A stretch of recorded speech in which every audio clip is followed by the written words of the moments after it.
we just want to help people, so through what we have going on, as well as any, it takes time, and you got to know people to get, in the back door, because a lot of times the front door is locked and you got to talk to 15 different people to get into it.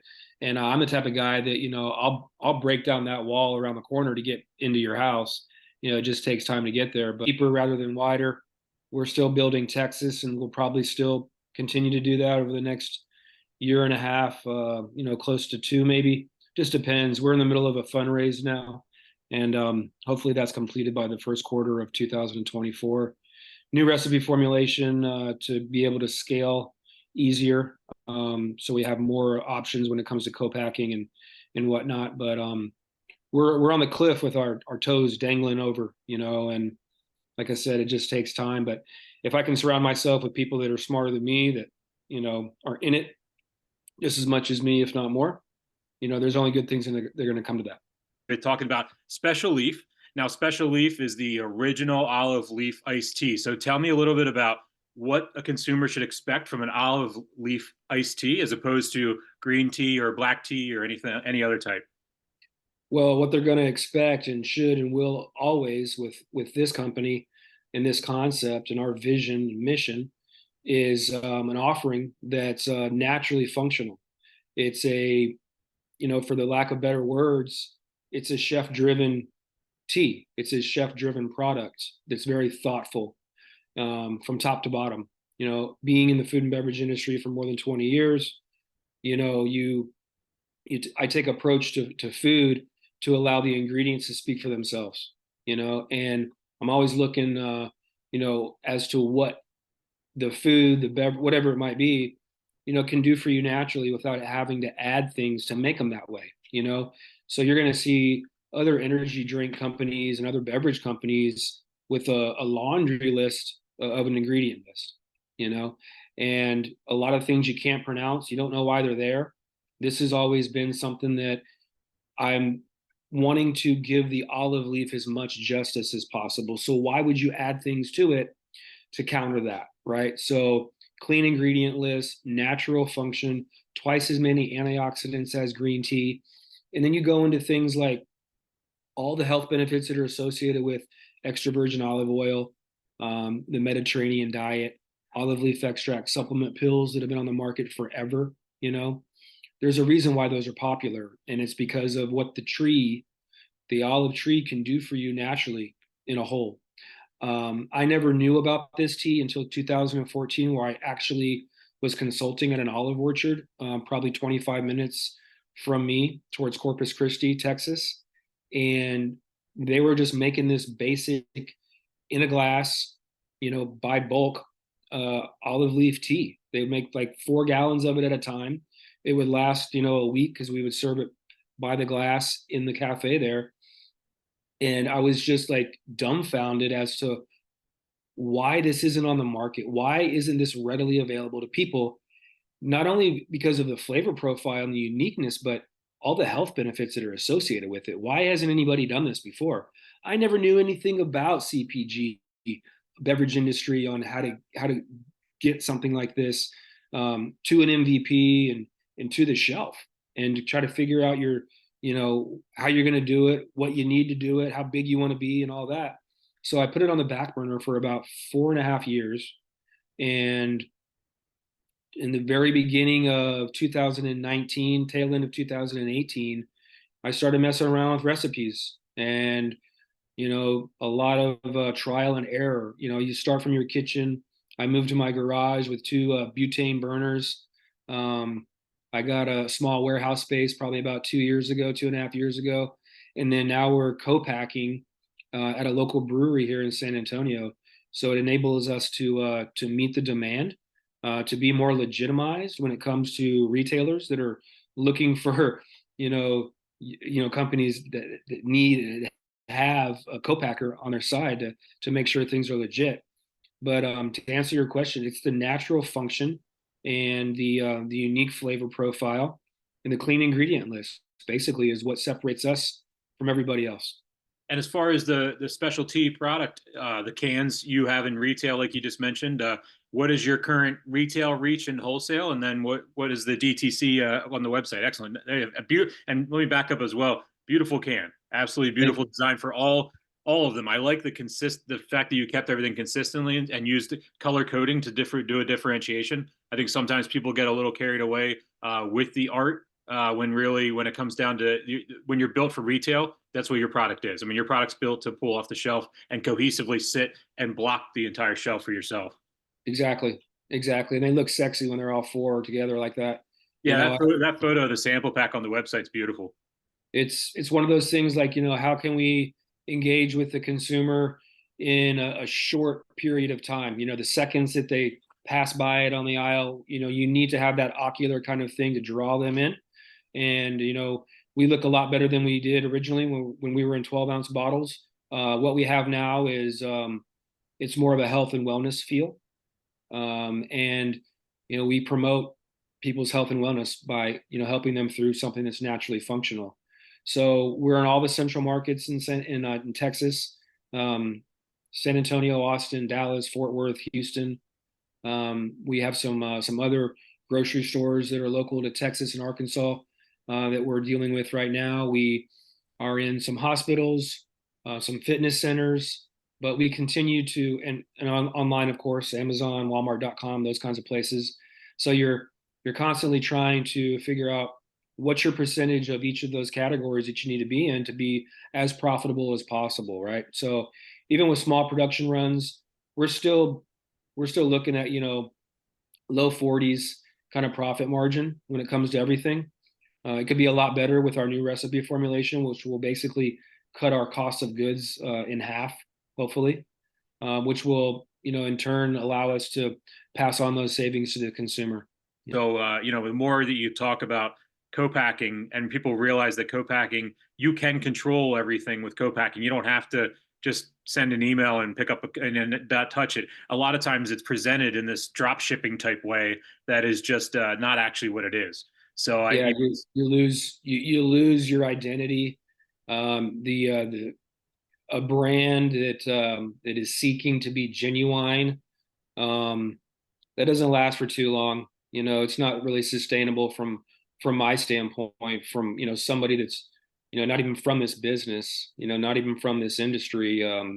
It's just, I feel that you're going to promote yourself the best way, you're going to look the best way, you're going to taste the best way, both physically and mentally, if you just try to learn and soak up as much as you possibly can. I'm not saying you have to be there for every single production run, but you want to build relationships, that are sustainable, that are long lasting, not just with co-packing, but your labor, your team that supports you, the retailers, everything that I do, even with food, purveyors of mine, I would never shut you off because you're charging me 10 more cents a pound for tomatoes and you didn't tell me. It's how do we work together long term so we really can get to know each other and make this like a long lasting relationship. That's when the best things are going to happen, I believe. I love your philosophy, and it actually we're in sync on this. After my discovery meetings I do with clients that come in, the next piece in the planning session when they want to move forward into the proposal and the getting the plan, everything I do is customized. The first thing I do to them is that meeting. I say, you need to bring me your numbers, you need to bring me your margins and everything like that. They're like, whoa, I don't want to share that. And I said, listen, I've gotten into this too many times where they've paid for my services and couldn't actually afford them in the long term, or vice versa. They gave me too much and then didn't make the sales sustainable. And so that's one of the things, and people get a little taken back and shocked. And I'm always like, it's for your benefit. And that's actually, and at the end of the day, each time, every single time somebody comes back at the end of the payments and says, you know what, you saved me a lot of money by helping me through that process. Because everybody's your shiny objects, or you get excited of a new idea and new revenue possibilities. And you got to just take a pause and look at the margins, look at the numbers, and be transparent and be in a partnership. I mean, it doesn't have to be, selling equity to each other to have a partnership. That's something that a lot of people don't realize. I'm gonna get a tattoo, and it's gonna say, "Does it make sense?" Nice. I constantly say that not only to myself, but everybody that's surrounding me, all my team, it doesn't make sense. I don't want to be everywhere. I want to be where it makes the most sense, and I do not get excited or, giddy about bright, shiny things. I just don't, because I know that it takes time, and I really want to understand and dive deep as to how that works over there, and who you selling to, how much are you selling it for, what else are you selling, you know, everything, all the idiosyncrasies of other retailers or places, spots, that we could be visible at. Um, it's got to make sense. It's got to move. I don't want to sell you something where it's just going to sit. We constantly do demos and trial, with all of our retailers as much as we possibly can. We came and started from farmers markets, so that gives you, and we're still doing them, and we'll continue to do them because it's a great platform to learn a lot. You want to know who your demographic is? Do a farmers market for just a couple of times. That's all it takes. You can pay and do all these things to try to gain that information and talk to people, but doing it is only going to give you as much information as you possibly can take. And that's the way to do it, to really understand why are we going to make a decision? Why are we going to say yes to this? And to what you're saying too, it's also getting out there in front of your consumers. And when it comes to that distribution point as well, going through that yourself and finding some way of self-distributing for as much as possible, only to understand how complicated it can be, whether it be the customer relationship management, the actual deliveries, or whatever it is, that's aspect of there. I feel like people are better off when they've experienced every aspect of what they're going to ask other people to do for them. And I think that's one of the things that I told breweries back in the day, like you don't really know how to brew beer until you carried a keg in the basement of a tavern in the middle of Philadelphia. You know what I mean? Like you get in there and then you know what that guy did and what you can feel for everybody and have that empathy that, years ago we didn't care. Everybody's a worker or this or that, but it's not the case anymore. And everybody's interdependent. And, the more we look out and understand where people are coming from, the more efficient the communication can go. Thus, then the more productive the business can be. Growing up with a great work ethic, and always wanting to prove myself and be better, than the next. Attach myself at the hip with all these chefs that I worked with. I mean, I started as a steward. I started as a dishwasher, when I was 14, 15 years old. Freshman in high school, all the way up until an executive chef. So you really want to know everything about what's under that roof, as far as a restaurant, hotel, kitchen, whatever. You want to know everything about your operation. So your team, there's nothing that you haven't done yourself already if you're going to ask somebody else to do it. So being, in the food and beverage industry before I started this, and growing up in that kind of culture with great teams, leaders, and culture, it's really helped me understand that, it doesn't happen overnight. You're going to hear more no's than yeses. You have to be perseverant when it comes to emails and calls and all those things to really make your mark. You just cannot rest on your laurels and think like, I have something great and eventually it's going to take off. Maybe I'll do it this week and maybe I won't. And, I'll go on a vacation and, I'll continue to live like I used to live, and not understanding what a true cash flow is and what it takes to get to the next spot year over year. It's just, I guess I take it for granted because, I was always that way. I was raised that way. And, I see people trying to get to where they want to get to without paying their dues. And it's unsettling because I want to see more offerings, more beverages, food, all those kinds of things to where people really understand that it's super important about what they put in their bodies. This is way before COVID. People should understand that there's a reason why people in Asia and, in the Mediterranean area, it's why they live longer. It's the lifestyle. It's what they consume. It's everything under the sun. It's being grounded and it's meditation and it's taking the time to enjoy a meal with friends and family and to reduce the amount of stress and anxiety that you have in your lives. There's a reason why, Americans look the way that they do in 2023 versus everybody else, much less people that, how Americans looked in the 1940s, the 1930s. We didn't have an obesity problem in the 1930s and 40s. Are you kidding me? You ever seen pictures back then? There's nobody looking the way that they do now.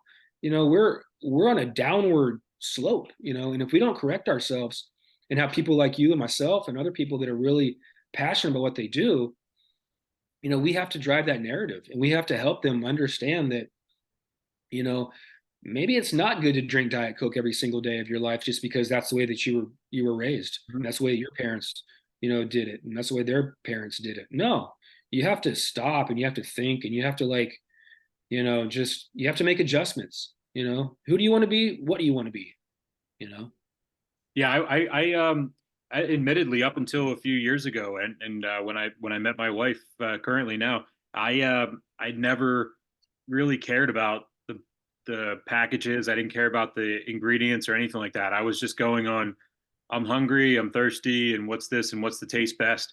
And when I made that pivot and I started to walk the outer lines of the grocery store and started to see everything that was going on, and then started to really feel, and not like I tried a diet or I tried to eat healthy for a week. Like that does, I mean, like when you get into month 1, 2, 3, 4, 5, 6, then you really start to feel the body going and the body changing. And that's the powerful part that for me, that was just unbelievable. And I'm also one that, sometimes I can get into something for a couple of weeks and then get distracted. So, sticking to that and running that all the way through to the end zone really kind of turned the corner for me. And I like getting brands like yourself out here that are doing that and pushing that forward with an approachable way. Because I think where we're coming now is with the consumable food and beverage space, health food and healthier food is becoming more approachable from a taste profile standpoint. And I think that's something that is night and day. And that's where the big education has to come in. And that's one of the reasons I enjoy talking about things on this podcast and listening to others is that education that needs to come through, that it's not your mom's organic food. It's not your mom's low fat yogurt. It's not your, like it, while that whole thing about, like you said, it's generationally, this is the way we've done it. That also means that the products are different too. Yeah. And the availability that's there is different. And yeah, there's a bit of a price difference, but when you really holistically look at the end of the month and the end of the year, and you look at what did I cut out by bringing that into my life, your net is in the positive. I'll be 47 this year in a couple of weeks, and I'll gladly spend the money to make sure that my body, feels good, and I don't have, pains and aches, and I can kind of alleviate a lot of that just from what I consume. I'll gladly spend that extra money because it is organic, or because it does have a clean ingredient list, or I know the farmer or the rancher or the person that's growing that vegetable. I'll gladly spend that money, and it just depends on, do you want to continue and have these aches and ailments, that you've always had, or do you want to make a change that's, like you said, it's going to take, 3 to 6 months to really feel, the effects of what you're changing in your life. It doesn't happen overnight, but if you're willing to do that, good for you. Kudos to you. Tell a friend, tell a family member, because that's what needs to happen. It needs to start with folks like us, and I see the schools and what they serve in schools, and how things have always been done, and it's like, it's just a matter of time before, that's not what it is anymore, and what was, and what is soon to be, very, very relevant, and hopefully will become common practice. Absolutely. Talk with me. Take me back to your line cook days. Get me in the teenage shoes and walk me through Chris in the back of the kitchen, and then get me to how you made the jump, because a lot of people don't realize the mental jump of running from working for somebody to putting it all on the line.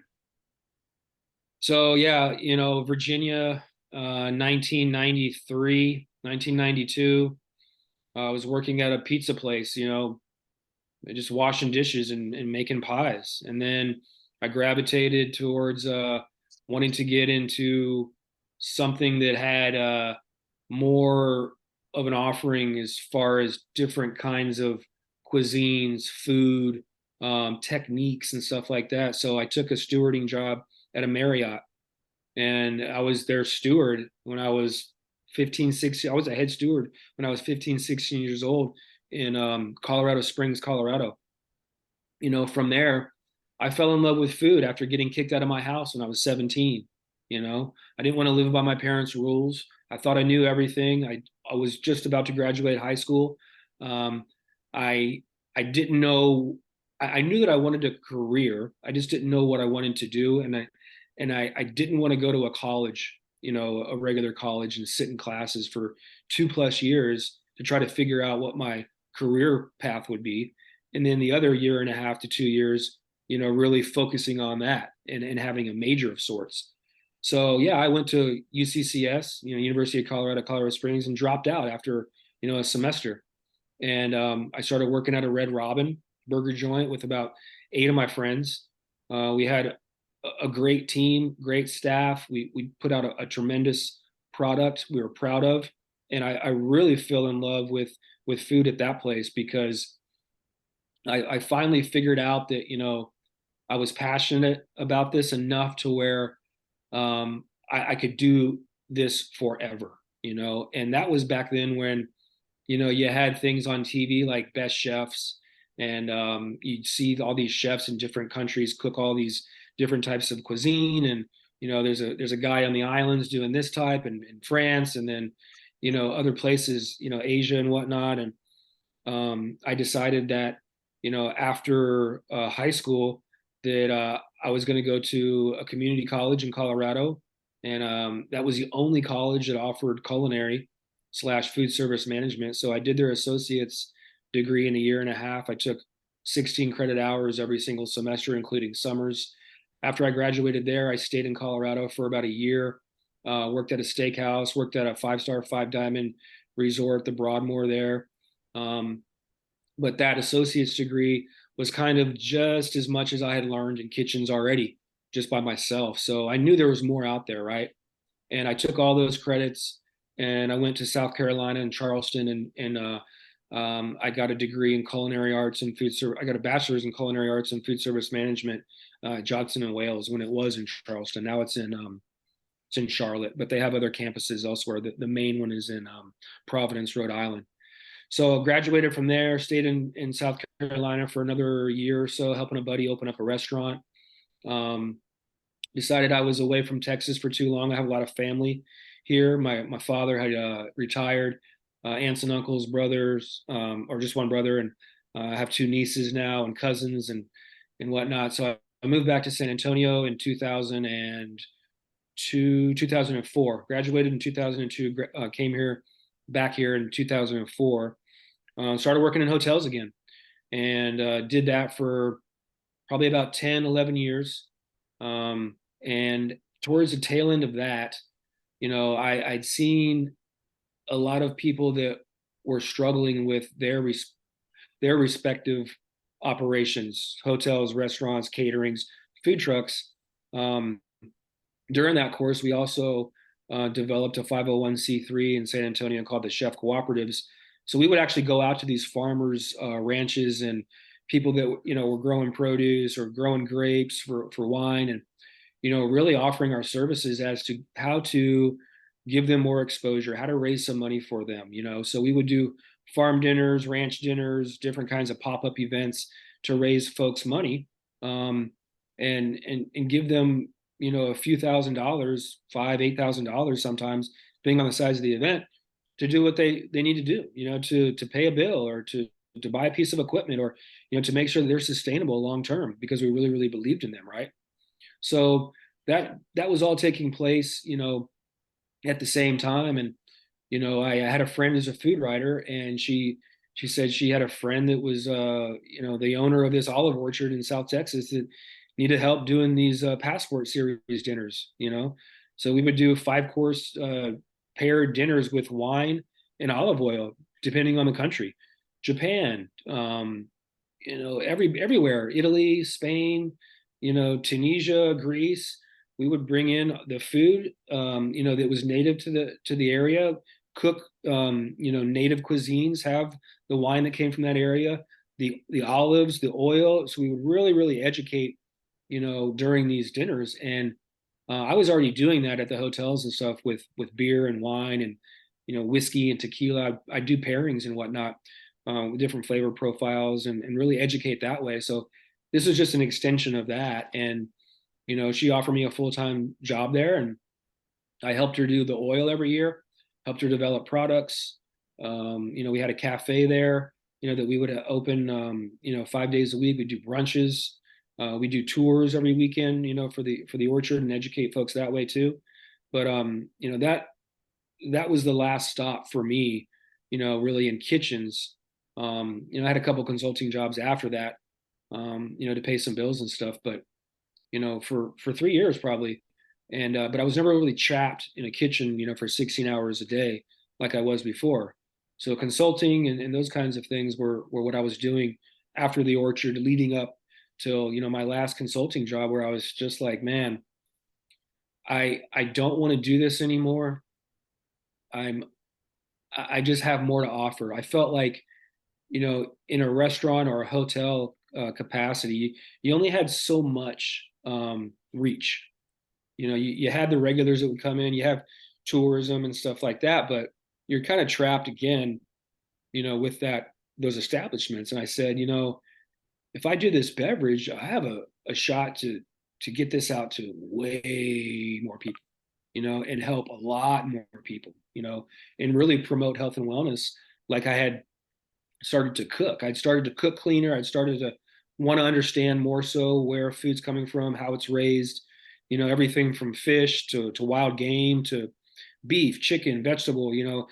What kind of farming are you doing? What does your soil look like? Kind of really in depth, like wanting to know everything about, how food can holistically take care of yourselves, and I got diagnosed with rheumatoid arthritis about 7 years ago, 6 years ago. So that kind of put it into overdrive for me, because I don't want to take pills every day, just to feel good. There's got to be other ways, to do, what needs to be done to make sure that you feel good, and pharmaceuticals weren't as popular as they are today. New Zealand and the United States are the only countries that advertise drugs, advertise pharmaceuticals on TV. There's a reason for that. So really wanting to promote this and help people with their health and wellness, was the reason, the caveat for me to jump off from being a chef and doing those kinds of things, and dive into what it would take to start a beverage company. And I didn't know anything about it. All I knew was that I had something and I was going to make it work. So 3 to 4 months of recipe formulation back and forth, and trying to figure out what to put on the label and how to make it legal and make sure that it's legal, and shelf stability and packaging and retail, and understanding the percentages of what you need to really, really understand as far as how to maintain your business to be somewhat profitable, to get you to the next production run, to get you enough money and capital to survive for however long you want to survive, to pay the labor force that you have with you.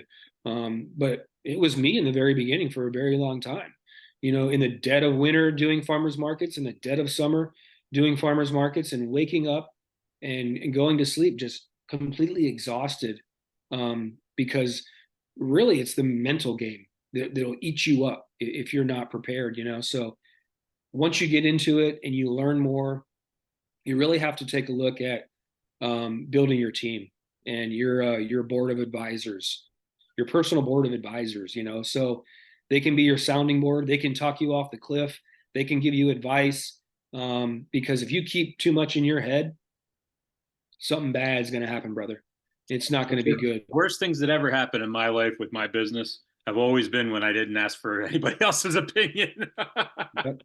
I mean, I hate to say that and hate to be admitted, but it's like it's just one of those things. It's the whiteboard is a powerful thing, and it's only powerful with two markers. Lose the ego. Yep. Pick up the phone. Realize that you're not going to do it alone.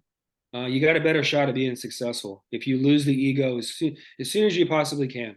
And that's not easy from a chef standpoint. There's a lot of ego in kitchens, a lot, but I learned back in the day that, I could cook the best food, and have the best restaurant or whatever, but I can't do it alone. You got to have a team behind you that believes in you just as much as you do, and you just really have to lose the ego and understand that it's just not sustainable unless you don't. Yep. You're not gonna put your best foot forward if you have a mentality of end all know all. It just doesn't work. It doesn't work that way. Well, Chris, I appreciate you taking the time today. I want you to get all of your social media handles out there and your website and let people know where to find you and how to communicate in regards to Special Leaf. So www.specialleaf.com is our website. A lot of information, a lot of clinical trials, and history behind what we're doing. It's a 4,000-year-old concept, so if you're a history buff, this is something that's going to pique your interest, much less wanting to taste a new creative, better for you kind of product. Instagram is Special Leaf Co, Special Leaf Co. We're on LinkedIn, Chris Cook. TikTok, Special Leaf. What else? Facebook, Special Leaf. Those kinds of things.